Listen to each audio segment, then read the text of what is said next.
their Secretary General, Thomas Zoellner. Thank you, Julia, and welcome everybody. And we're really honored and very pleased to take part in this exciting bootcamp session. And we're really admiring all the work Future Food Institute is doing. We are an organization based on a new system development in agriculture, which is called controlled environment agriculture. Now, that is always a big debate about the terminology, but it's been uniformly understood as something of including everything you do to try to get all the parameters right on your growing proposition. Meaning you don't let nature take charge, you try to imitate nature, or you try to nurture nature in a positive sense so that your growing experiment or your growing for a living is successful. We'll introduce a bit of a quiz on the topic of production in lettuce globally, because as agriculture has shifted to the #1 greenhouse contributor, like 1/3 of the greenhouse emitted in the world today is coming from agriculture. And that is, a big issue, of course, and it's very difficult to address because farming around the globe is extremely complex and not well understood. And it's also very hard to manage and regulate, as it is already very regulated.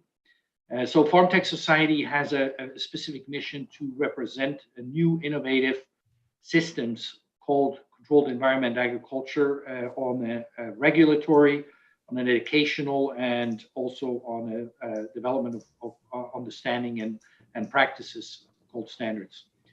So my question to you is, you should go into the Mentimeter and assume that you want to figure out what today's scenario is in terms of 3 parameters asked for scenarios. #1 is the use of water per kilogram lettuce produced. The second one is the average yield per square meter per year. And the last question would be the food miles the lettuce travels until it reaches the consumer. Exactly. So Julia, please start with that. Yeah, so I will post a link in the chat and you will participate on a quiz. As this session is also live broadcasted, we will also share the same link with the broader audience. So we will get a bigger set of data. So I know that you are all familiar with this already. So here is the link, what you have to visit. And I will share my screen with the results. Exactly, very nice. We see all of you joining. I love these little icons representing all of the different participants. So let me just wait a few more seconds till everyone is here so we can give everyone the chance to answer. So very good. And you will need to answer the question on the screen. What is the current water usage per lettuce grown globally? 20, 250, or 1 liter per kilogram?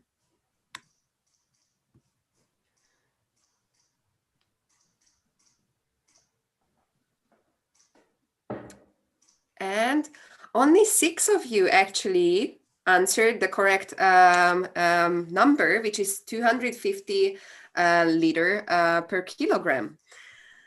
So then let's continue with the second question.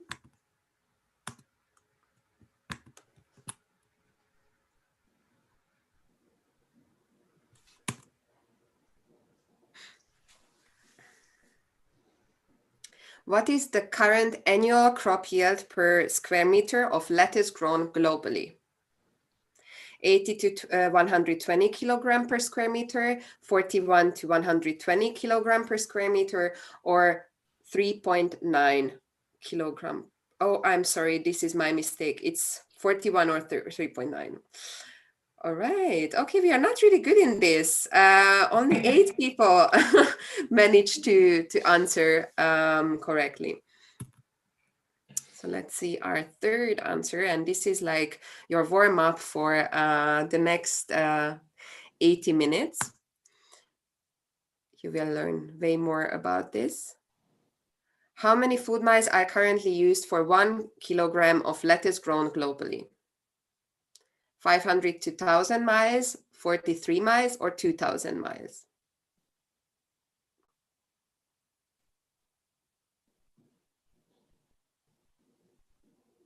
Maybe this time. All right, okay. So here I'm more satisfied with the results. What do you think, Thomas? Yeah, this is quite normal. You know, the assumptions that you kind of know that food travels quite a long time before it reaches the shelves is widely known. But the interesting part is, you know, with the water equation, that is something most people are not realizing, that it is, you know, currently 250 liters per kilogram lettuce, which is astounding because, you know, 1 kilogram of lettuce is basically, you know, a very small amount of plant matter grown, you know, in practically 95% of all the production around the world is made with this irrigation system. You know, the second thing is also the not surprising that the yields on a global situation today is 3.9 kilo per year per square meter. That is due to obviously a lot of climate challenges. You have a lot of also overproduction. Lettuce is one of those commodities where totally wasteful produced because, you know, when you are a grower, you want to bring some really good, fresh, healthy, and good looking lettuce to the market. So when you harvest and you can't have a good supply chain, which has a cold chain to bring this to the retailers, your lettuce will wilt along the way and look like, you know, you have to toss it before you even give it to the customers. And you know, quite often fields are basically planted with so much excess because they can only then eventually, you know, sell maybe 1 to 5% of the actual lettuce planted in intent to actually sell it. So yes, we are doing this, of course, not because we're stupid, because we don't know any better. And of course, you know, these practices have been proven to work in the past, but recently we've had really difficult climate change scenarios, creating huge obstacles for a lot of conventional and smallholder agriculture communities around the world who really depend on this as a livelihood. And that has really settled in a big demand for better solutions. Now, if you want to share those slides, Julia, which I supply, can show how the solution would look like. Do I need to share the slides? Oh, so how do I share? I can share the screen, right?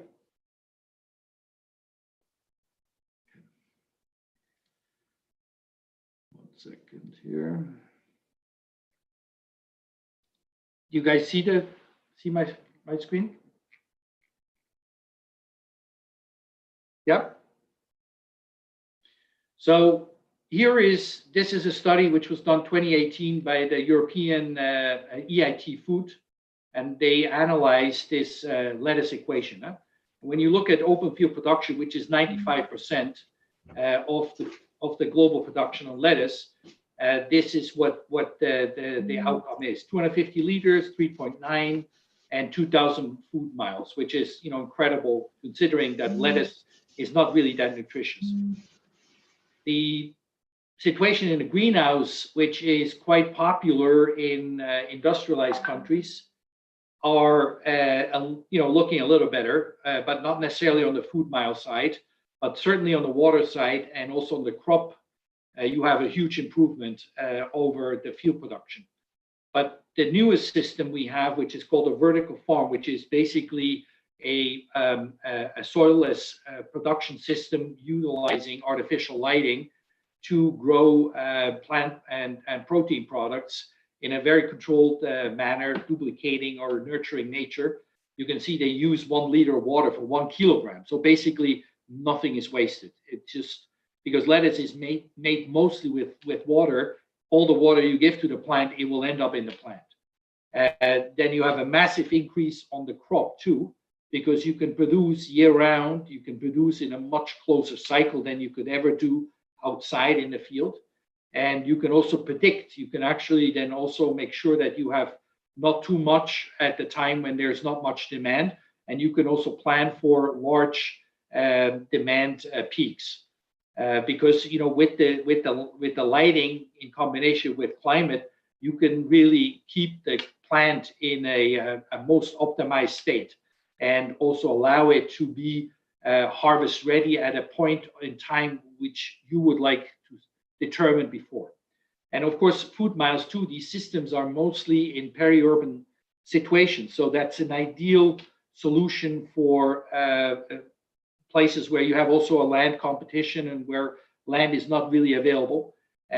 So 43 miles, 80 to 120 kilos with 1 liter, that is the future, no doubt. We haven't really looked at the energy equation, but the energy equation on all these footprints are somewhat equal too, because by the time you have produced 1 kilogram of lettuce with this open field system and you ship it this distance, and you have such a low yield, you really have a lot of energy inputs there as well, even though the sun is free, you don't pay for that. And of course, in the greenhouse, it's a little better. So why are we bringing this to your attention? Why are we only producing 5% in greenhouses and literally nothing in vertical farm today? The reason for that is that there is practically no knowledge or training available to people who would like to grow lettuce in these kinds of systems. Although it's a global phenomenon called urban farming. It has become very popular. Lots of people, lots of communities, lots of commercial ventures are going into that direction. But there's literally no institutional training available to these types of systems. And the same in agriculture communities.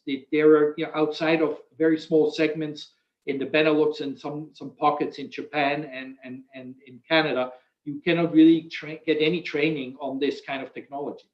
And that is one of our mantras for FarmTech Society's existence, that we want to change that we also want to not necessarily also focus on higher ed or university education, although we need to develop that too. But the real important job to be done here in the next years to really deploy the system and make the food production more resilient and more sustainable is in vocational training. And we have a great assemblage of very competent experts and industry leaders with Tasha Livingston, who actually is a CEO of one of the most successful vertical farm companies in the US globally, and Ian Kanski, who is the director of the advanced agriculture at Harrisburg University, and Paul Champion, who has a very interesting background in vocational training apprenticeship models, which is also something that in agriculture communities could have a really interesting value in all sorts of communities around the world. So I'm going to leave the floor to you, and hopefully we'll get a lot of interesting questions in the dialogue. Thank you so much.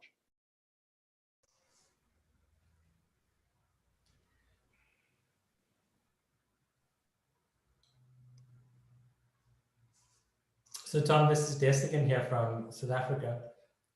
I completely agree with you. That was absolutely brilliant. I definitely feel as well that this type of knowledge has not been democratized, like it's in the South African context. This is considered like advanced technology, and you pay an arm and a leg to get access to this. One of the things that we're doing is trying to democratize this type of education with this type of knowledge, and we're offering free training to unemployed youth, people in community, in communities, so that they can start to grow their own, to grow their own food and to set up these systems themselves. So we'd definitely be interested in hearing more and to see how we can collaborate. Well, my colleague Ian Kanski will take over now and do a presentation on this. Okay. Thanks, everybody. I'm going to share my screen here, and as Tom mentioned, we've got a. Can everybody see my screen? Great. So yeah, we wanted to pull together a panel here, an expert panel, as Tom mentioned, to give everybody a really good overview of the industry, and just to give a little bit of format here. So we're going to try and spend about 20 minutes or so first on controlled environment agriculture on the whole, kind of the state of the industry, taking a look at the technology and the layers involved. And then we'll switch to the topic of the unique potential for these types of systems that are kind of a microcosm of the agricultural of agribusiness, and their use and potential as really powerful training environments as well for the types of skills that we're all going to need to navigate an uncertain future in terms of climate and environment. And then we're going to switch to open Q&A. So we figured let's dig in on some of the details, and then let's have a discussion at the end. But just to introduce again the panel, so in a little bit more detail. I am the chairman of FarmTech Society and also directing a new center for advanced agriculture for Harrisburg University, where we are also partnering with FarmTech Society in the education and training side to exactly as a couple people have already said, to kind of democratize this knowledge. Tasha Livingston of Infinite Acres will introduce vertical farming. And as Tom mentioned, they're doing some really exciting work. So we're really thrilled to have Tisha on, as they're at the forefront of the technology side of this industry. And then Paul Champion with TranZEd will talk about how, where these types of technology trainings meet the ground in terms of apprenticeship, and how we can be modernizing vocationally oriented trainings and getting people the skills they need to work in these areas. So first up, we're gonna start with Tisha. Again, Tasha Livingston is a friend and a great thought leader in this sector. And Tisha, I've got all the slides here. So whenever you want to jump to the next slide, just let me know, cue me up and say next. Well, thank you so much, Ian. And thank you all for giving me the opportunity to talk about my passion, which is food and food production. I'm Tasha Livingston. I'm the CEO of Infinite Acres, and which is a technology company that provides vertical farm turnkey solutions globally. And I'm also the co-founder and president of 80 Acres Farms, which is a vertical farming company here in the US. So like I said, my passion is food. I've spent 25 years in the food industry. I think I've run processing facilities in big food companies for everything but chocolate. And so, but really, I think my passion is really about healthy produce and making sure that we're giving the right health and nutrition to everyone in all of our communities. Before I started 80 Acres Farms 5 years ago, my business partner Mike and I were trying to decide how we could really make a meaningful impact in the food industry. And we recognized that there's a lot of global changes that are going on, and there's a lot of consumer trends. And for me, going into a new industry or a new job, I want to make sure that I'm on trend, that I'm doing something that is a solution for a holistic problem, instead of just having a new app or kind of coming up with the next Diet Coke or some sugar difference or whatever. So we found that really in our experience that traditional agriculture is really broken, and it needed to evolve in order to be able to address global challenges. There is a consumer expectation out there that we just cannot meet with our current methods of growing. A lot of the global trends, everybody knows that there's population growth. We'll be at 10 billion people, and those people are moving into cities. So they're moving further and further away from their food source, and that our food is traveling many miles, like Tom said, 3.9 thousand kilometers or 2,000 miles in the US, just to get lettuce to your table. And while we're doing that, we're really damaging the earth. We have waning resources. 70% of the fresh water globally is being used in agriculture, and we're consuming phosphorus at an alarming rate. I think if you Google, we have less than 80 years of phosphorus left on this earth, phosphorus deposits that we'll be able to use to be able to have fertilizer, to be able to grow our crops. And not only that, but we also have a lot of food safety issues. There's a lot of recalls. There's a lot of empty shelves. I know here in the US, I've seen it in Spain, I've seen it in, across Europe, that there's issues with our food supply and keeping it safe and healthy. And those are the types of things and the pressures on our food supply. While our consumer trends are completely the opposite. People want clean food. There's 2.5 billion liters of pesticides that are dropped on this earth and put into our soils and our water every single year. People don't want to eat that. People want pesticide free. They want superfoods. They want to make sure that they're reducing the food waste. It isn't that we can't produce enough food for the people in the world. It's that we can't get the food from the field to the table or to the grocery store. Roughly 1/3 of the food that we grow today is wasted through the supply chain. People are really wanting to figure out how to be more sustainable with their packaging, reducing waste streams. And people really want to know where their food came from. They want to know that radical transparency. How do you buy local? How do you know who your grower is? You want to know your neighborhood farmer. You want to know where your food came from. So Ian, if you go to the next slide, please. So really, when I started out, I really looked at what the consumers want. Because if I have a solution and it's tech and it's really cool, but people don't really care about it, then I'm not in a very good business proposition. But I see that consumers want health and nutrition. They really do want pesticide free. They want to make sure that there's good vitamins. By the time lettuce gets to Cincinnati, Ohio from Salinas, California, which is where I live, you're losing 60-70% of the nutrition because those vitamins are water soluble. You're losing all of the moisture. So what you think is healthy and nutritious that you're eating really has quite a degradation. People want locally grown. They really want great flavor and freshness. I say people buy with their eyes and they buy a second time because it tastes great. If food doesn't taste great and it doesn't taste bright and clean and fresh, they're not going to buy it again.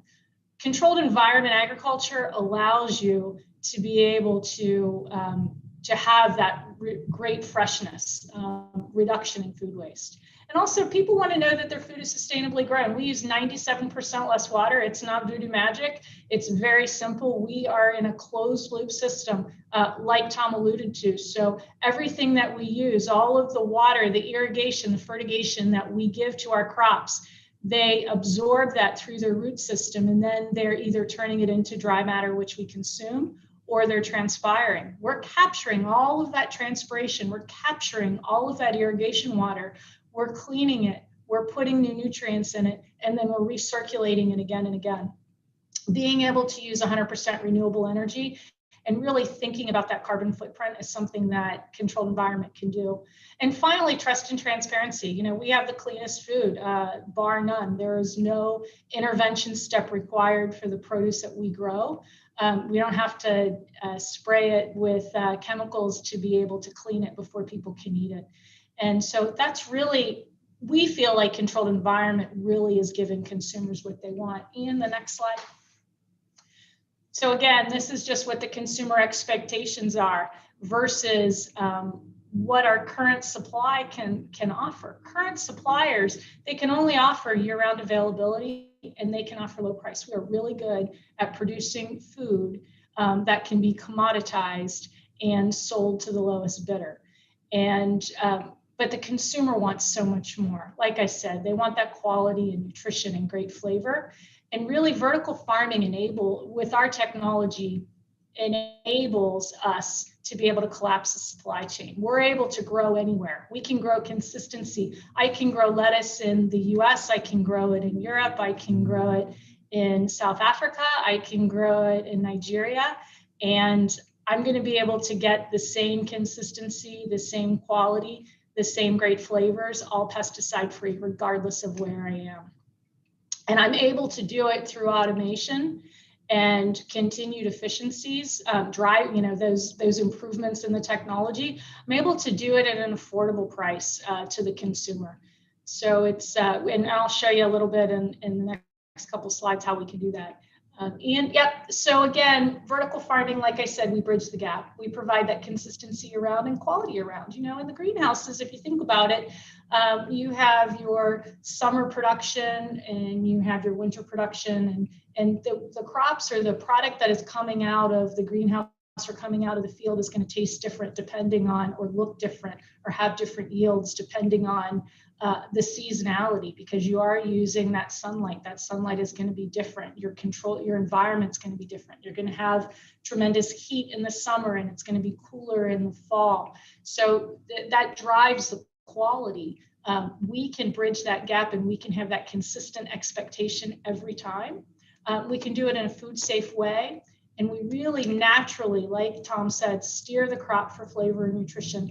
It's not GMO. It's nothing that is, it's not genetically modified in any way. What we do is we take the environment that the crop thrives in, where we get the most out of the crop, and we create that environment around the crop instead of having the crop have to deal with the environment that it's in. So we flip nature on its head, if you will.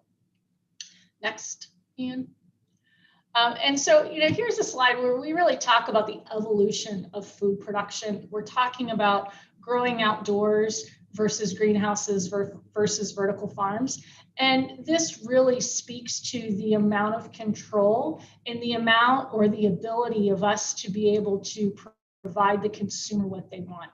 In an open field, you are somewhat beholden to the nature. So if you have a lot of sun, or you have a lot of water, or you have soils that are depleted or soils that are rich, you're going to get a product that comes out, and it's inconsistent with every growth cycle. In a greenhouse, when we evolved to greenhouses, we really were able to start controlling that environment. We're able to get closer to the population, so we're able to get more fresh. We're able to get a higher quality. You're extending the season, so you had year-round availability. Wasn't consistent year-round, but you did have year-round or close to year-round availability, and you were able to increase the shelf life and reduce the food waste. When you have a vertical farm, we can maximize for nutrition. So we can guarantee that we are providing the same nutrition at every crop cycle. Because we're controlling that complete envelope, we're controlling that plant in the way that it'll grow. We're able to really get to the right unit economics, which is what everybody's talking about. When you think about vertical farming, typically you think, well, you know, with vertical farming, it's going to be very expensive. It's going to be a premium because we haven't figured out the unit economics. Well, when you look at holistically, if you really are able to design a system like we do at Infinite Acres, where you have the right automation and you have the right control to be able to generate the yields, you are able to get to the right operating costs. And you really can scale. If you think about a greenhouse compared to a vertical farm, a greenhouse requires a very sophisticated grower. And that grower has to go through many crop cycles and has to know how to adapt and adjust the environment for what they are, for the circumstances that they have. In an indoor farm, we are somewhat isolating or insulating ourselves from the outside environment. So we really can scale all over the world with a more consistent recipe. And again, the consistency and quality of the crops. Go ahead, Ian. So, you know, I don't want anyone to think that vertical farming and controlled environment is perfect and we figured it out. Obviously, we haven't, because, you know, very small % of the total market share is in vertical farming. We have a lot of hurdles to overcome. There's a lot of hype. A lot of people are talking about what they're going to do, but we've really performed very little. There's great differentiation in the types of vertical farms that you have out there. And everybody talks about baby leaf and leafy greens and microgreens, and we have to be able to get beyond that. We have to be meaningful to the retailer and the food service provider and the consumer by being able to grow more than just lettuce. And we have to prove that we can scale. Because right now, even though the US has several vertical farms, no one has been able to scale it beyond one big farm.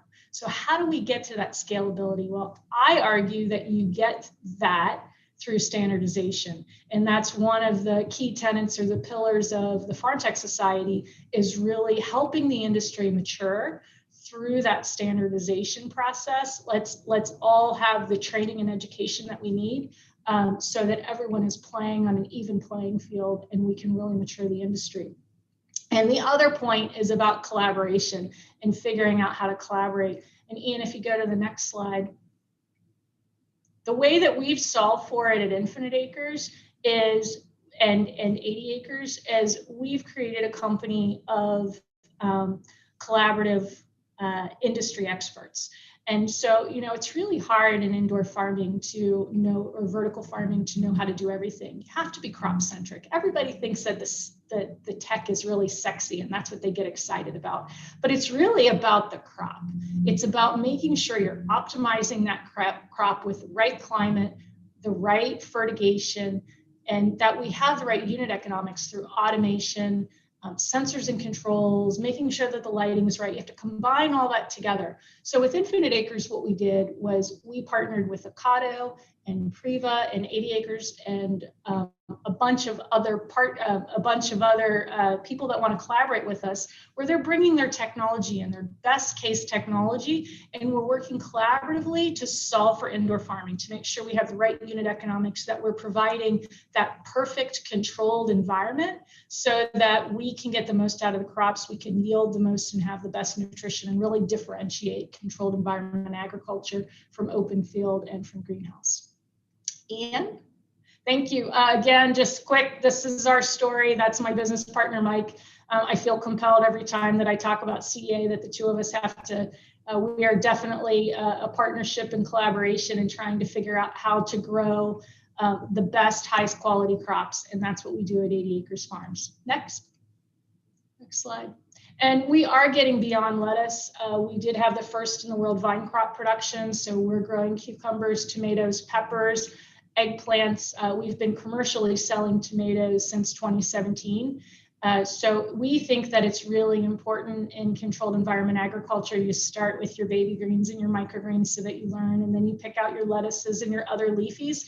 But we have to get beyond that. And so being able to grow these other crops in a controlled environment, 100% LED environment, is really important. Next. And so we finally have reached scalability as well. So the philosophy that we had with controlled environment was we started with lots of little farms, and we learned and we made mistakes and screwed up, and then we fixed them, because small mistakes are a lot easier to fix than big mistakes. And so this is our first farm. It came online in October. This is during the construction, and we're growing at scale. It is industrial, and it does have, you know, food safety to be able to provide what we provide what we're looking for with CEA. And next slide. And really, you know, when we think about this farm and other farms, the reason why we're so excited about controlled environment agriculture, vertical farming, is because it is a game changer for the retailer and the consumer. I go back to what's important for why it is that we're doing this. We're doing this to satisfy a consumer need, right? And the consumer doesn't like it when their lettuce or their spinach goes bad in the fridge after it's been there for 2 or 3 days. They want that shelf life. And so with us, in controlled environment agriculture, because you can build your farm anywhere. You can build it next to distribution centers. You can build it in collaboration with your retailers or food service providers, and you can guarantee delivery. It'll be less than 24 hours into their distribution. So you're giving all of that shelf life back.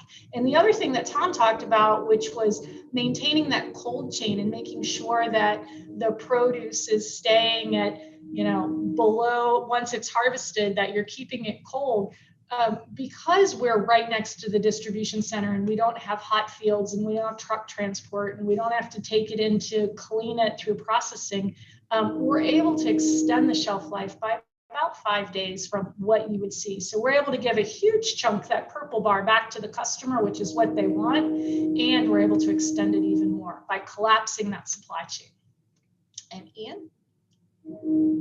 And so the only other thing I would say is, so it sounds, we're able to give the consumer what they want, and we're also able to do it in a way that is helping the earth. So we're addressing 12 of the 17 UN Sustainable Development Goals. We continue to work on it, and we are tracking it. Next slide. So when you look at the environmental impact, and this is just from one farm that I showed you, we use 0 liters of pesticides. We use 428 million liters less water, and we're avoiding 866 tons of food waste. We're 300 times more productive on less than 1% of the footprint, and we're able to avoid trucking 5.5 million kilometers a year. And so this is just the start, I would say. In vertical farming, we feel that we have figured out the scale, we have figured out the technology, and now we just need to be able to go all over the world to be able to really make an impact. So that's controlled environment agriculture in a nutshell. Thank you so much for the time and attention. Thank you. Great. Thank you so much, Tisha. And as we get ready now, we're going to zoom out for a minute. But Tisha's just given, I think, a fantastic view of what's really driving the innovation at the forefront of the technology end of the spectrum as well. And then we'll shift again towards the discussion about training and workforce and skills development. So I'm going to zoom out for a minute and move through some of this very quickly. It was such a thorough overview by Tisha. But just in terms of terminology and definitions, you have many different configurations, as Tisha said, and from crops even now to other plant-based inputs for industry, for medicine and nutrition, and a lot of other areas. But generally speaking, controlled environment agriculture is inclusive, both of technology-enabled greenhouses, typically with a higher degree of control, both in biosecurity, keeping pests out, and of course the climate control, and that's always progressing as well. Then indoor vertical farming, which you are growing in artificial light, as Tisha mentioned, that opens up a lot of new opportunities in terms of vertical orientation, and obviously a higher degree of climate control that's less variable. Methods, people hear a lot, there's hydroponics, there's aeroponics, which is a hydroponic method in which you're misting the exposed roots of plants. There's aquaponics, which is kind of a niche, still growing, but a specialization of hydroponic methods that incorporates fish and aquaculture as a source of nutrients. So this category is inclusive of many different methods. But in general, you're looking at similar technology layers. And this is important as we queue up the discussion about the many career pathways that this type of innovation involves. So you've got your climate controls, your HVAC systems, and you have your irrigation systems delivering water. You've got your inputs and nutrients. Plants need roughly 17 micronutrients to grow. And the common theme amongst these soil-less growing methods is that you're delivering those nutrients in water through various methods. Then you've got the really exciting layer of beneficial biology. And this is an area where innovation is booming all across the sector. How can we systematically create layer by layer only the beneficial and helpful organisms without any of the dangerous or destructive ones that crops and plants deal with in the environment. So all different layers of beneficial biology in a really exciting field, especially as the industry on the whole gravitates away from dependency on harsh and synthetic chemicals, both in crop protection or pesticides, and as well as even in nutrient delivery in other areas. Precision lighting, of course, is also a fascinating field where companies like Infinite Acres and the others are tinkering even with the nutritional value, increasing the levels of vitamin C and other vitamins just by triggering the genetics of plants using the light spectrum. Then, of course, as we move into the really advanced, high technology areas, increasingly, remote sensing, all manner of sensors and data. And increasingly, some of these climates now being driven by artificial intelligence, adapting real time to different temperature zones. So a lot of layers, but they're consistent across that. For general kind of global context, I mean, one of the great case studies globally for controlled environment agriculture as it has evolved is the Netherlands, in particular in high-tech greenhouses. And they've been doing it for a long time, especially since the 80s when the government banned so aggressively some of the chemicals that were used for the reasons of soil health that farmers just started growing in substrates and other methods, pulling the crops out of the soil. But it's a great case study, certainly worth digging into for anyone interested as well. But here you've got a history of 10 billion in annual exports of produce just from Holland, roughly 20,000 acres of hydroponic and greenhouse crop production, largely in high-tech glasshouses, although interest in vertical farming is moving quickly. Interesting thing, for example, Priva, who is a partner in Infinite Acres, also has control systems in probably maybe 60% or more of the high-tech greenhouses around the world. So great to see that kind of U.S. and European collaboration there as well. But also, innovation has been driven by regulation in this area. I mean, in the 80s it happened, and then just recently, in the last few years, the Dutch government banned another 90% of the chemicals that farmers were using, even up to 2015. So as environmental objectives become more significant, the industry has been forced in many cases to adapt, and that's led to some great benefits. And again, advanced biological and organic or biological growing methods in Europe. Organic is strictly soil. In the US, there are hydroponic operations that are certified organic. Just touching on this, Tisha already mentioned it, but here are the main produce types today. Just some of the more common kind of cash crops and leafy greens, vine crops, tomatoes, peppers, and cucumbers. Berries are on the move. And then there's always an interesting list of other exotic and diverse types of specialty crops on the rise, flavors and extracts as that industry wants to move away from synthetic flavors, all driven by public pressure on the industry as well. Exotic types of mushrooms is another area of controlled environment agriculture. Here in Pennsylvania, about almost 70% of all the mushrooms consumed in the U.S. are grown in a handful of counties in Pennsylvania, also controlled environment, but a different configuration. Hops is one of interest and unique challenges for growing tall and different types of crop types, and potatoes is another fascinating one as the industry evolves into root crops and getting towards more and more crops that also bring that kind of serious caloric intake that we also need as part of the food security equation in more calorie-rich types of crops.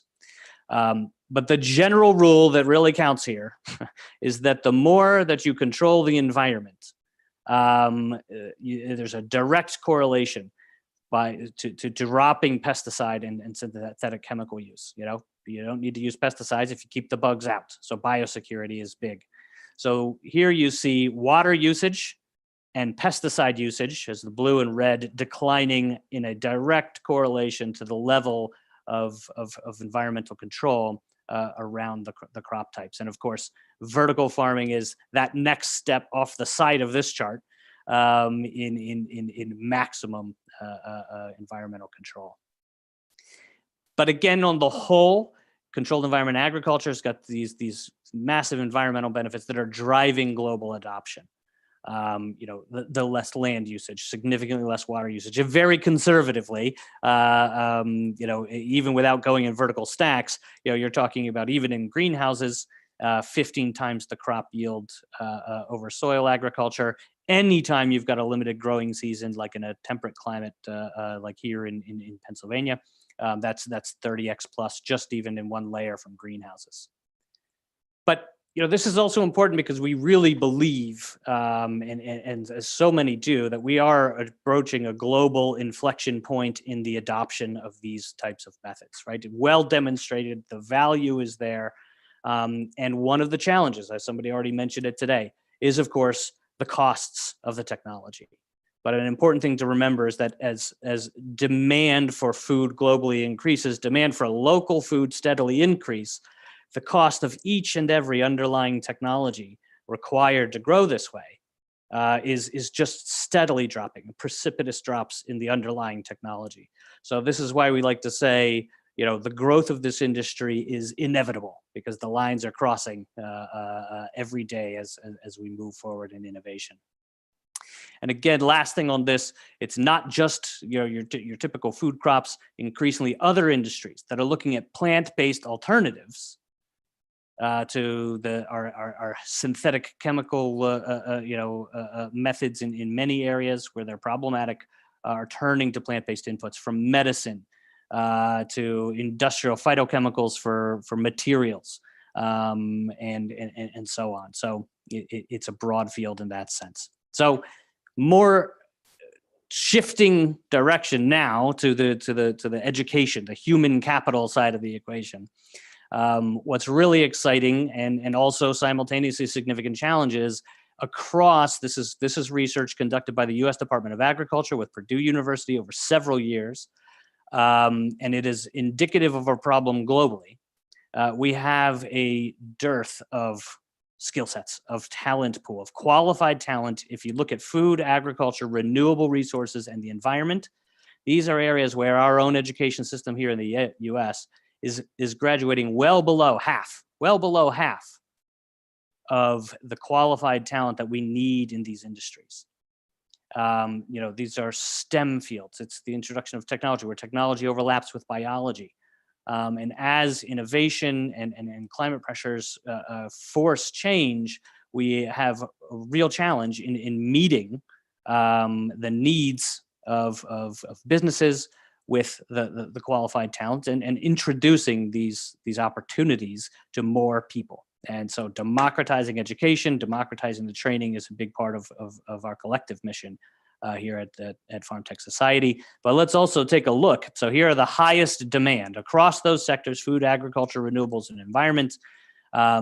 These are not necessarily your traditional or what people think of when you think of agriculture. Highest demand: plant scientists, food scientists, sustainable biomaterials, water resources scientists, water resources engineers, precision agriculture. Many of these in the other category here are also business oriented. As technology enables the decentralization of production, it also means that we need more generalists, more people familiar with these things to work at a smaller scale, as opposed to the conventional, big industrialized agriculture model that has been present in the past. So e-commerce managers, marketing, the ecosystem managers around those local networks in the value chain. So things are changing significantly. So we also like to think, and especially when we talk to policy and opportunities for public and private partnership, we like to think of controlled environment agriculture as kind of the ultimate convergence industry. It's a concert of different technologies all working in unison. And this also makes it a really powerful tool, aside from the value of crop production for agribusiness. These are kind of the living laboratories for so many of the skills that we all need to navigate the future. And this is why we think there's a unique role for these projects on the ground as they relate to training and advancing skill sets and human knowledge. So, where else can you walk in at a relatively entry-level position in tending crops and harvesting, and simultaneously be exposed to to dashboards, to sensors, to such diverse technology that have relevance to career pathways, both in the four walls of the vertical farm or the greenhouse, but well beyond.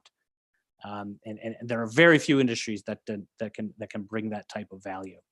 So one of the things that we're working on here at my institution, but also with partners with FarmTech Society, and a close partnership that's emerging here with us and several other education partners, as well as industry partners, we're working on new models to bridge some of the traditional gaps as well between normal or traditional conventional four-year degree programs in education, as well as the vocational side of the equation. There's a real gap that has emerged in our education system on the whole. between the academic objective of learning the deeper science and universal concepts, as well as the immediate and tangible application. So we're working with partners, and this is one area where we are always welcoming more people to the table. How do we problem solve around making this type of training more agile and more relevant across different industry sectors? And that's going to need to involve industry. It's going to need to involve educators. It's going to need to involve policymakers, the public sector, and partners all around the table. So with that, I also wanted to kind of end the talk today, and then we'll shift to Q&A with Paul Champion, who's going to talk to us a little bit about the really exciting work that they are doing in modernizing the apprenticeship model. Right. So, how can we bridge earning and learning? They're doing great work. Just to also introduce Paul, I got to know Paul because of, my own work in this sector, but some of the great work that he had done in the UK, bringing in green energy apprenticeships, and now has been doing some really innovative things here in the US, state by state, and figuring out how we bring innovation on the ground. So I thought this would be a great place to end the conversation as we open up to questions and answers. Paul? Thanks, Ian, and thanks for inviting me to be part of this. It's been completely fascinating, and I've been sort of spending a lot of time just writing stuff down that may be able to sort of touch on as we go through. It's been really great. Yes, so I'm Paul Champion. I'm president of TranZEd Apprenticeships, which is a non-profit based out of Baltimore in Maryland. Been involved in apprenticeships for 30 years in different parts of the world. And as you can see from this picture that Ian has rapidly put up there, this was nearly 11 years ago. And I just wanted to sort of touch on the subject that for 11 years now, we've been trying to look at how we could build apprenticeships around the green sector. This was in the UK. We had a couple of businesses that were doing hydroponics. We had a few businesses that was doing energy recovery, and there was a push to do that. And we just heard earlier on from Tom, I think that was right at the start, sort of talking about how, it's a bit of a chicken and egg scenario around the fact that the skills come first, or does the industry come first? And I think at this time we were trying to develop the skills around probably an industry sector that wasn't ready to expand and have the high demand of skills that it seems like we've got now. TranZEd are been known for two things. This is our two main mission statements, really. One is to get people into family sustaining careers. And I think, the green sector and the vertical farming and all of those allow us to do that. But also we want to be recognized for starting to develop apprenticeships as a methodology of employers having a strategy to build their talent pipeline and develop apprenticeships that people don't even think they need yet. We attempted it back then and 10, 11 years ago, and we weren't that successful. But I think, given the information that you've just shared now, I think the time and the place is right, and what apprenticeships are doing across the US and across the world are sort of in a similar sort of vein to what you guys are trying to do in the farming world. So next slide, please. Press it again. So yeah, so this we've kind of phrased around an apprenticeship revolution. We believe that apprenticeships has the ability to upskill people and develop skills in a very different way that is driven not just by an academic exercise. It's not driven, because academically it needs to be done. It's been driven hand in glove with employers because there is a necessity for skill. So we now currently deliver apprenticeships around 32 states in the US. Ironically, before COVID, we were delivering apprenticeships in 5 states. During COVID and over this whole journey, we've moved to 32 states. And mainly in the technology sector, and it's a sector where people don't think about apprenticeships being the key thing, and it's a big sell, it's a hard sell, but I think that we are starting to get traction down that line. Next slide, please. So what is an apprenticeship? Some people might not even know what an apprenticeship is, and I thought this is just an easy way of explaining what an apprenticeship is. If I was in a room now, I would ask people to raise their hands if they had learned the skills that they needed for the current job while working. you know, and when I say that, the majority of people in the room put their hands up. You know, we've changed jobs, we learn the new skills that we need to do that job, you know, and that in essence is an apprenticeship. You know, it has key employer involvement. Employer dictates the skills and the knowledge that they require the apprentice to have.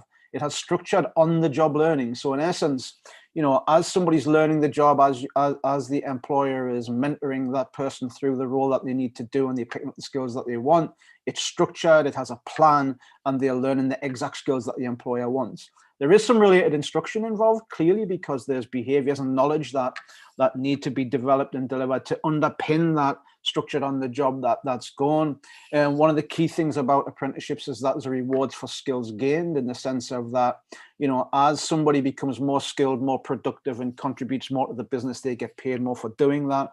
And then crucially, there is a national occupational credential. I know Ian's involved in the credentialing space really heavily. And I think that's important, because if we are to build a foundation of skill in new industry, foundation of skill in the types of things that you guys need to expand the business, you know, they need to be transferable. They need to be skills that people recognize that there is an underpinning knowledge base, underpinning work, you know, underpinning skills to develop that, so that when somebody turns up and knocks on the door and says, you know, I want, you know, I see you have a job for vertical farming, you need to know that there has been some system of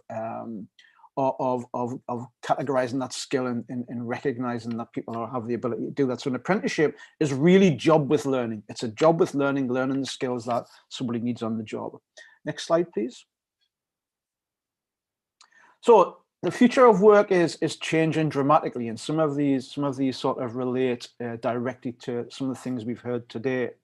You know, one of the things that I really believe is that, you know, if we want that scalability, if we want that sort of economic development, the business development, and the scalability of the business, skills to be able to do that has to come first.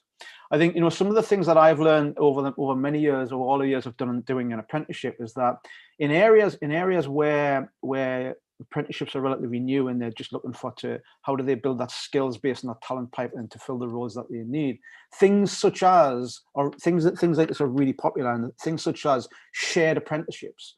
You know, so where you have an industry who maybe can't sort of, what we like to say is, eat a whole apprenticeship at once, is, you know, you share those skills around, you know, you share them between businesses, share them between departments. Also have a really key methodology of looking for those transferable skills. You know, we talked about a technology stack. Ian sort of highlighted that technology stack. There is people who will come with some skills that can be accredited towards an apprenticeship, you know, and so that they don't have a zero starting point. So what are the transferable skills?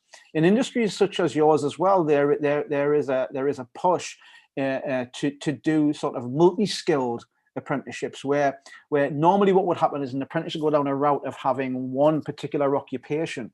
I think as an industry is growing, there is a need for people to do more than one thing, to be able to turn their hand to lots of different things. The motor industry went through a massive change many years ago, where when they introduced the lines in places like Nissan and Ford and all those sort of areas, people were trained to do many different roles. And I think, you know, that's a great way to approach the upskilling and the skilling of apprenticeships in your sector. I mean, if I just go very quickly down some of these bullet points, you know, jobs without people and people without jobs. You know, Ian's talked about, you know, about how many graduates are coming through to fill the type of roles that you want.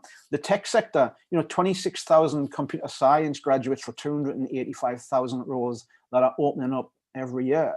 We have to look at different methodologies of getting the skills and the people we need in those roles. So the good news is the skills gap leads to unprecedented opportunity and unprecedented innovation. We can look at different ways of getting those skills and getting those people into roles.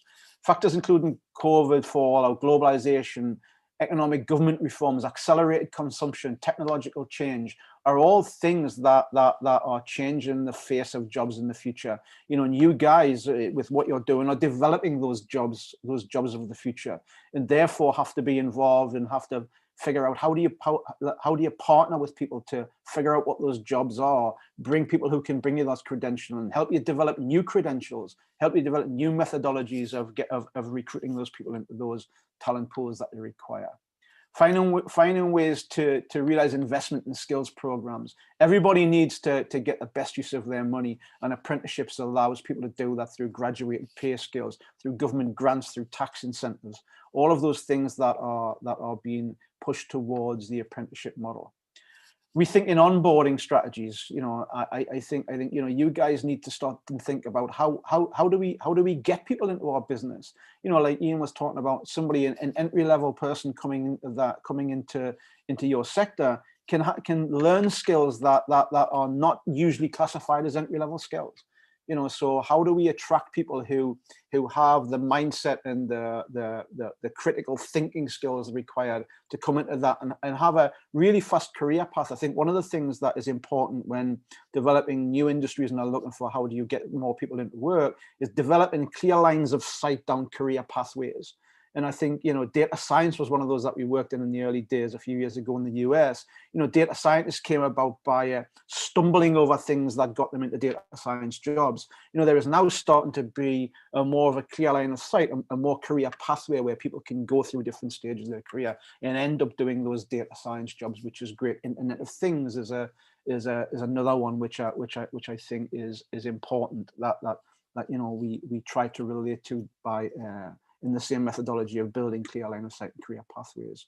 Transitioning work models and evolving business environments. You guys are evolving your business all of the time, but people keep on telling us that they can't find enough people to do the job, and I think that's the position you will find yourselves in unless, as an organization, and you start as a group of businesses around the world, start and think about how do we develop our own structure that belongs to us as a sector, that looks at the skills that we want, and we inform those educators and those programs and those apprenticeship methodologies to give us and help us develop those skills that we want. Because you're going to need it, and if you don't have it, businesses will stutter along and never really get to the scale that it needs to be. Because I think you're right. I think demand is going to go up for the products and for the food production methodology that you have. So one of the things that we keep on sort of pushing is that it's not about pedigree hiring. It's not about what have you done and where have you been and have you got that four-year school and 10 years experience of doing this. It's about, instead of looking at pedigree, look at what skills people can learn, because in your environments you can help people learn those skills. You're actually developing those skills as you're going along. Some skills are not apparent like that you didn't need last week that you might need in 2 weeks' time. So so you have the ability to be the pioneers of developing new skills, new roles, new careers. World-class deliberate partnerships. We talked about it earlier, about you can't do everything on your own. We are the same. We've built partnerships with people like the Steve Wozniak organization to help us to develop new tech programs. We've built programs with digital transformation companies to help us to build platforms to deliver our apprenticeships and manage our apprenticeships, which is another first. But you can't do everything on your own. But more the next bullet point is something that you will know more about than most. Endurance, resilience, and grit. You've got to stick at it, and that's where we find ourselves within apprenticeships. We've got to stick at it, but we've got to work together to look at how we can support each other to develop those work-based vocational models, which enables you to not be stuck down a narrow track way of somebody goes from A to B, then I have to employ them. What you can do is I employ somebody and I take them from A to F back to B back to Z, because that's the skills that they need. And then I create new skills that during their time on the apprenticeship to support their development and support the business. Next slide, please. So very, very briefly, just to race through these next few slides, just to sort of say why I think the apprenticeship model is on the same sort of journey as you guys are, coming together as a beginning, keeping together the progress and working together success, about collaboration. It's not so much about, it is about collaboration, but collaboration only gets you so far talking. We've got to take action on coming together and understanding what each of their needs are. Next slide. So we're all evolving, your environment's evolving, your businesses are evolving, develop gradually, especially from simple to the more complex forms. So, apprenticeships are evolving into these new areas. So there is a methodology of if you can partner with somebody who can help you with those practical skills and the wherever you are in the world around developing those apprenticeship models, you can evolve that together. That makes it more sustainable. Next slide.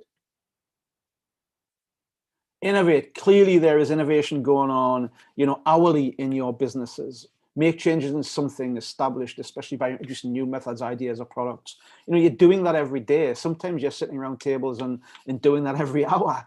It's the same with the apprenticeship model. It's how do we develop those workplace and vocational skills, those credentialing methodologies that nobody knows exists yet, that goes towards developing the skills that you guys need in your business. Next slide. Adapt, make something suitable for a new use or purpose, or modify. And it's again what we're talking about looking at the skills that people have, that people bring with them from other industries.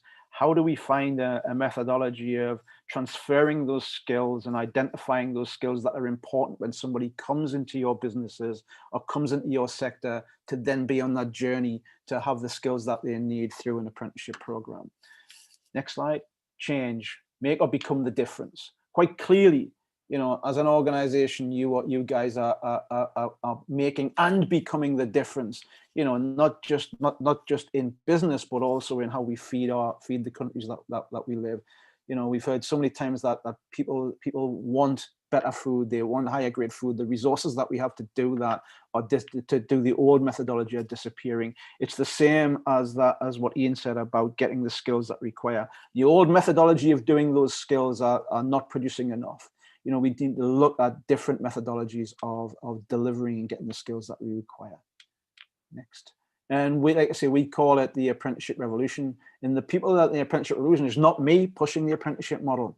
It's people in businesses like yourselves, or people in other businesses, who every time they look at a role that they need, if you can develop a job description or pull that job description out of the filing cabinet if you already have one, ask yourself the question, I wonder if an apprentice can do this role.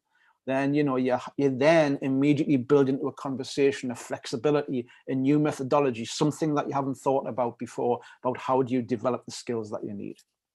And I think that's the last slide, so thanks very much.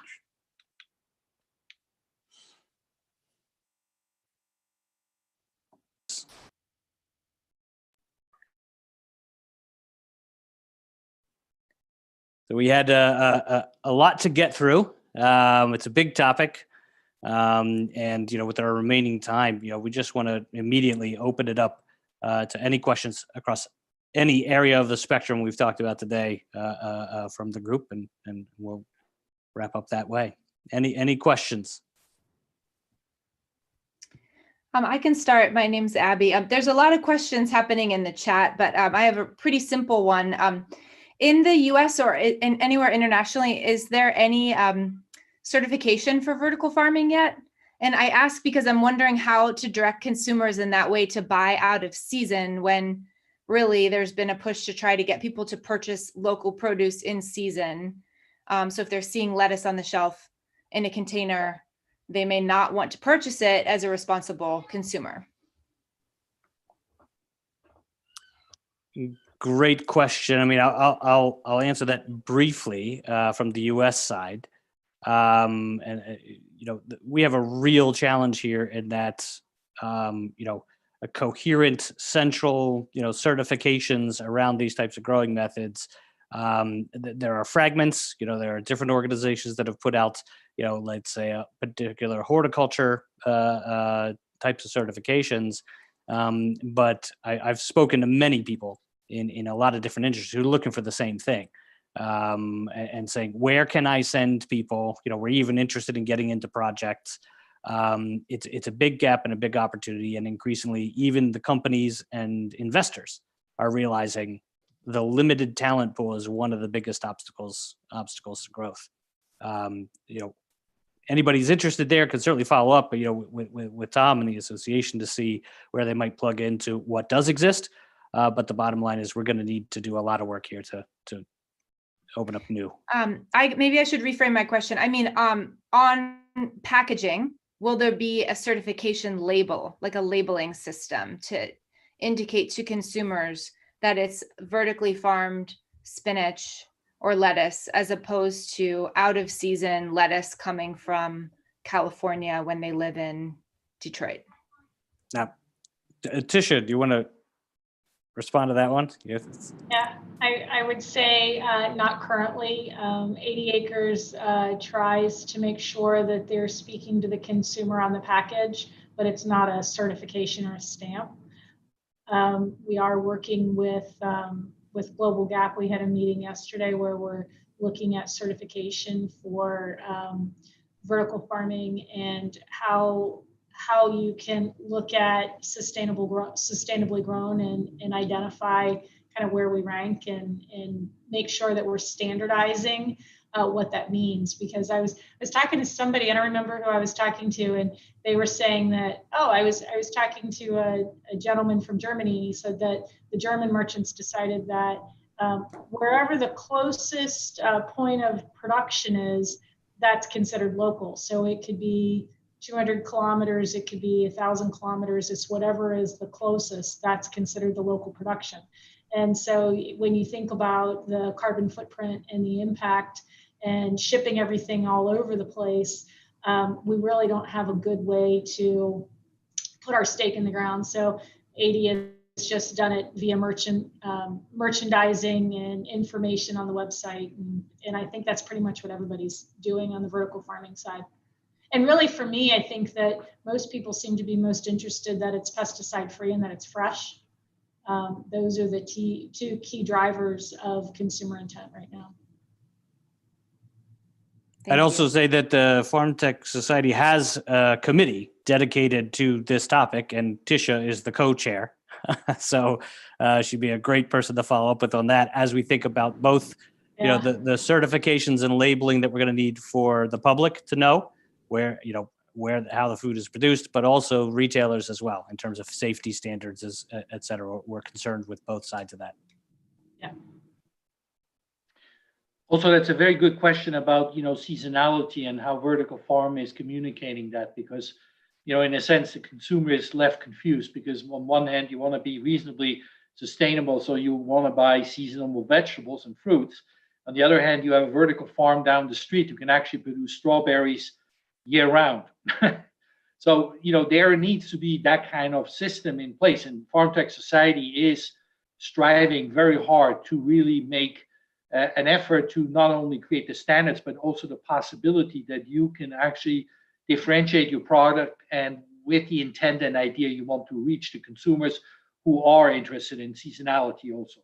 That's absolutely possible. You can actually time your production for certain seasons and really specialize in that and then really do well with that. Others will maybe just produce year-round the same thing because it's an easier production, but it may be also simply sustainable, more sustainable. We have a couple of questions here. I'll try to go in sequence. We've got one about the interesting question about the impact of CEA methods on, let's say, an agroforestry project.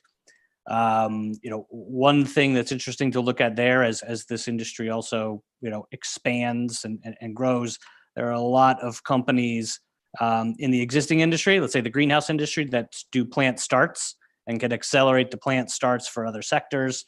And I know of some folks that are looking at how, we can also do, let's say, tree starts. You can get great accelerated growth, especially for slower growing crops. But they're also working on innovation around then how do you transition a plant from a very soil, nutrient-rich environment into soil. So I would look at the propagation side and plant starts for possible applications in agroforestry. So you mean seedlings? These are actually tree seedlings. You can actually produce like that. Correct. Another question, looking for maybe some further clarity on hydroponics, aquaponics versus soil-based growth, and of course the cost and sustainability factors. We've got, generally the rule is if you're using more technology to control the environment, you definitely have higher upfront costs. I mean that's the bottom line. But how the sustainability marks are very high, as Thomas said, in terms of, energy consumption is fairly leveled out and a fairly relatively even. If you look at the supply chain impacts, the costs up front need to be addressed. But once you do have a project convened, the potential for achieving that break even or returning the money for the upfront costs is certainly there. And the benefit in the long run is you have less variability in the business models. Not to say there isn't any. You get a pest, certain things you've got to be very careful. But you've reduced some of the variables in terms of climate, making the farmer less dependent and less susceptible at the mercy of the weather. Somebody asked, Tisha, where is your farm located? Oh, they found it. But it's a good opportunity to talk maybe briefly about geographically where you guys are looking and others. Yeah, so we have farms in Hamilton, Ohio, not to be confused with Hamilton, Ontario, and it's near Cincinnati. We also have farms in Arkansas, which we do a lot of research and development there, as well as North Carolina, and we have a small research farm in Alabama. So primarily in the US, we are in the process of building, we have also our research and development farms in Delft, Netherlands, because we have a combination Dutch technology and US technology that we're combining together. And yeah, we're building farms all over the world, so more to come. And then the only other thing I see the question about the other crops, we are growing fruiting and flowering crops, and particularly tomatoes, strawberries, cucumbers. We don't have the economics on strawberries yet, but we do on tomatoes and cucumbers and peppers. And I would say that long-term crops are more of a challenge. You're going to need to be able to control the environment, make sure that you've got good plant health. It's different than growing a baby leaf or a lettuce for 28 days. So you really need to make sure that you're controlling the quality of your environment, making sure that it's clean, making sure that your plants stay healthy. And certainly you have to have really good agronomists that know how to grow those crops. But we do use bumblebees to be able to pollinate. They're the best pollinators. And yeah, and it is completely different than growing baby leaf or lettuce. And it's a whole different level of requirement. But we can keep those crops in there for 9 to 14 months, producing very well. I see there's a couple of questions in a row here centering around the energy consumption comparison. Tom, maybe that's something we could also do kind of follow up with some links to some of there's certainly been substantial studies looking at the energy consumption comparison. It would be happy to share resources and engage with any of you on that. More and more institutions are looking at that. Obviously, Wageningen University in the Netherlands has done extensive work here. In the US, there's been a lot published by Cornell, by University of Arizona, and others on some of these side-by-side studies. But Tom, maybe we could make a point of following up with some links to some of that content. Right. Just briefly, this study, the EIT study I shared, is 2 years old. A lot has happened in 2 years again, and changes fast. As I just also want to make clear, the energy equation in vertical farms is interesting because as we ramp up the production of renewable energy for electricity, we also have a lot of excess energy, electricity, which is traded at below cost price. Because it's a simple equation. When you have 2 in the morning, you have more energy in the grid than you can use for people's activities. What are you going to do? And this is where a vertical farm kicks in, because the plant itself does not really care if their morning starts at 2 a.m. in the morning, or it could be also 9 p.m. The nighttime, the night cycle is basically where high peak demand on electricity is. And sort of the real energy demand is when humans do not really need that excess energy. So that has proven to be a very interesting equation to calculate the energy cost on these vertical farms, because as we look at, for instance, energy producers of renewable energy, they're they're more than happy to negotiate an extremely lucrative price on you taking their excess energy for the purpose of actually generating a product and not just losing it. And the second question here, and I'm more than happy to follow up with research on this. The second question there regarding the seeds and the varieties. I mean, unfortunately, there are no real genetic developments yet. We're basically still using the same varieties which have been bred for few crops and to a certain degree a little bit in greenhouses. But it's going to be a real effort from the seed breeders to come up with varieties for these environments, which will be extremely exciting because as we control so many factors, we don't have to be worried about certain pests or certain inequalities about the sunlight or nutrition delivery. You can also then enhance the actual variety with tremendous capabilities, and that will take time. I mean, an average development of a variety takes up to 15 years, and is about a cost of €500,000. Just to give you an idea, this is a classic breeding model, also utilizing some new DNA technology. It's not CRISPR yet, but these kinds of things are in the pipeline. We'll see them coming probably 22, 23. I think the first test varieties will be available by seed companies, and it will change also the game for the economics in that sense too, because you may be able to really produce extraordinary amounts of high nutrition, which is unmatched with anything we have so far. As we'll see, so Claudia and Olivia have both mentioned a really timely topic about the relationship between CEA and regenerative agriculture, the regenerative agriculture movement. I think this is an extremely important area of dialogue and discussion, and certainly debate as well. And so much of that ties back to soil.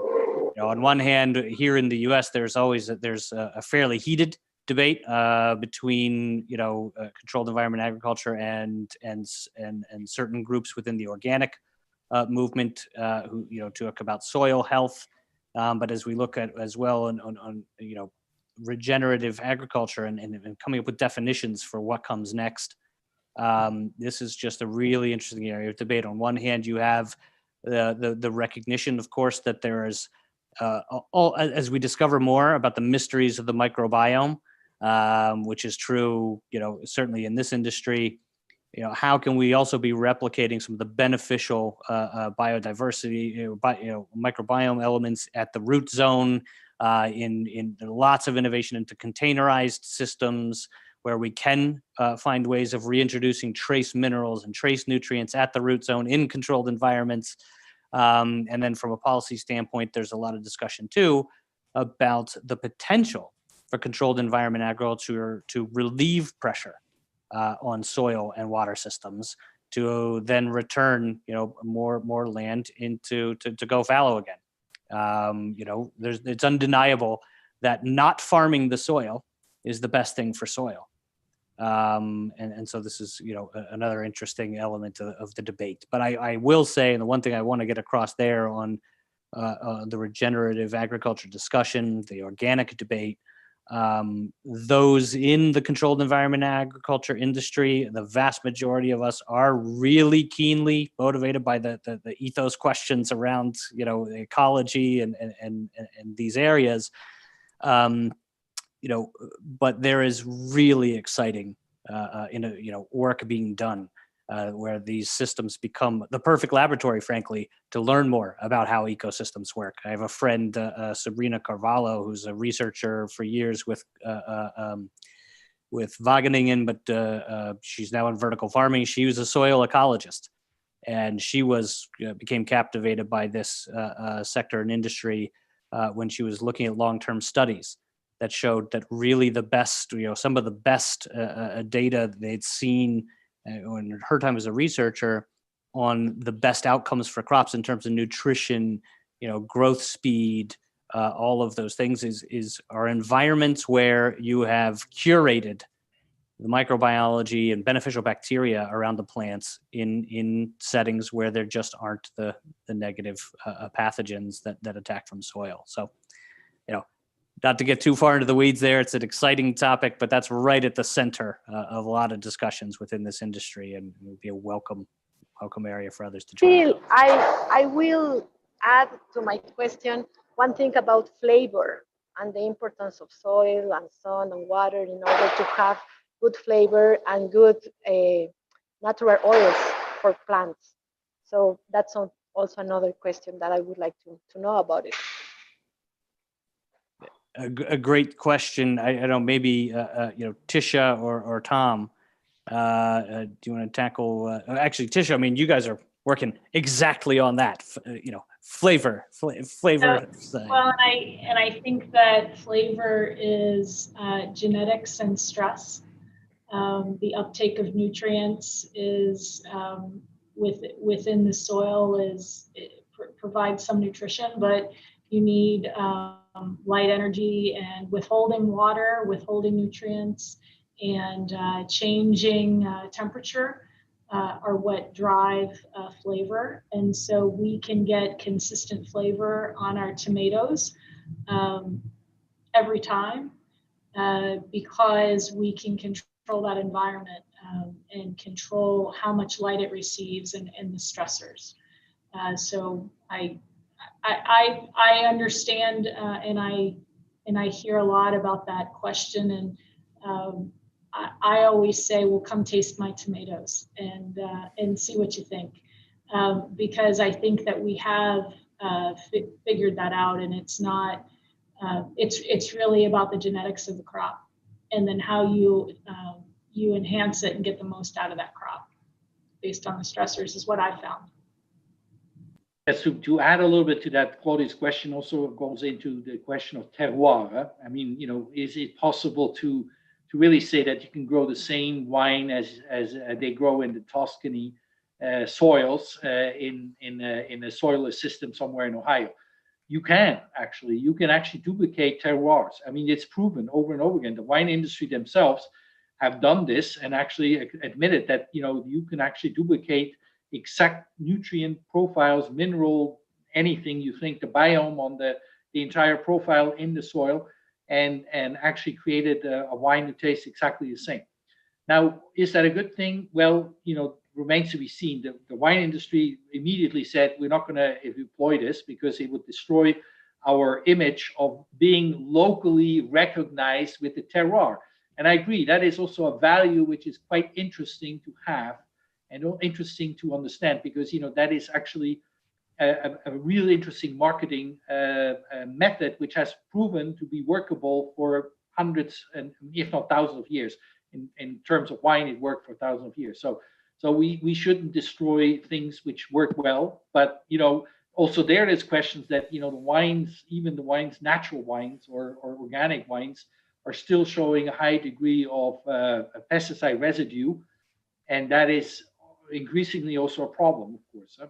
And we know that if we want to get off these pesticide situations, then we really have to kind of say goodbye to these soil-based methods, because otherwise it's not possible. It's as long as the plant is extracting what's in the soil, and the soil has been polluted, maybe even 50 years ago, 100 years ago, the plant will still be exposed to that. And that is a bit of a dilemma to these terroir questions. So I think we're over time now, no? Julia, are you still here? So one last question. Say we want to expand this methodology across South Africa and Africa. How might we go about doing that? Well, so that's actually maybe a great last question, because I also see that Gaston and Emily have also brought up the question of, let's say, the global south, what does this mean for access? If you're talking about technology and infrastructure around food production, I would first point to the one chart that we had talked about in terms of the declining costs of the underlying technologies, from biotech to computing power to materials. There's a promising future here in that the underlying costs are dropping. At the same time, one of the obstacles, let's say in the whole tropical zones, one of the big enemies of controlled environment agriculture. One of the real challenges has been humidity.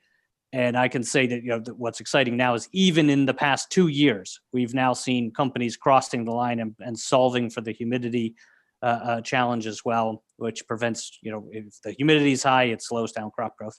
So now there's anticipation in the industry of a significant shift in tackling hotter and warmer climates and with high humidity. I was just talking to an investor that just built a very large strawberry production greenhouse in Panama. But going back to the technology cost dropping, that is happening. The other wave of really important focus and innovation here is also establishing these systems on microgrids. One of the exciting things about controlled environment agriculture is that this usage of power actually provides an incredible buffer to introducing renewable energies into the grid. We're also in talks with FarmTech Society with a team from Reichswan and also Fraunhofer Institute in Germany, looking at feasibility about a systematic approach to co-locating greenhouse agricultural production with renewable energy production to avoid some of the challenges we've seen as well in renewables destabilizing the grid. So there's actually a potentially excellent relationship between localized microgrids and energy production that will make these systems much more accessible, much more beneficial in regions like, across the African continent too, where, the local leaders are realizing there's an opportunity to leapfrog other geographies and bring sustainable infrastructure in it from the ground up. Also, we have not announced yet, but in the pipeline, a training or Center for Vocational Excellence training facility for South Africa, specifically on training people on CEA skills. Just like, as a lot of technology is, of course, always a challenge in different economies, but what's even more a big challenge is to really get the skills to operate these things. And, we do not necessarily see to have always these high-tech solutions. Sometimes a hybrid between a low-tech, adaptable situation, just like a basic improved irrigation system and a plastic tunnel combined with a vertical farm, can actually transform even in the most remote areas with a microgrid all based on renewables into a really viable business solution. And I'm excited to say that FarmTech Society will pioneer this Center of Vocational Excellence together with some South African funding and try to deploy that as one of the first steps we take to really change that knowledge gap. That's brilliant. Can you please keep me included in those conversations so I can? Absolutely. Thank you. More than happy to introduce you to the initiator of this project, who's based in South Africa. Awesome.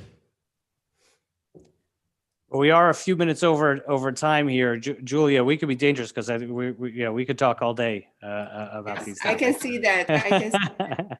But let's do the following. I think we covered most of the questions, but we will just have a summary and send it over via email. And if you could provide further answers, we can still share it with the audience later.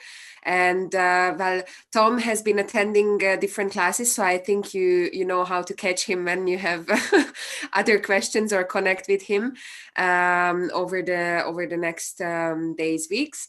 And I would like to thank you for this session and all the information. Tisha, Ian, and Paul, thank you for all the information what you shared.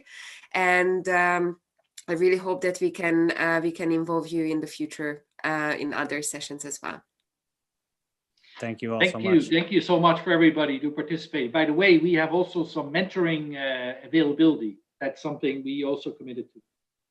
Exactly. So you can see the available slots still in the scheduling and the mentor catalog. Yes. Thank you.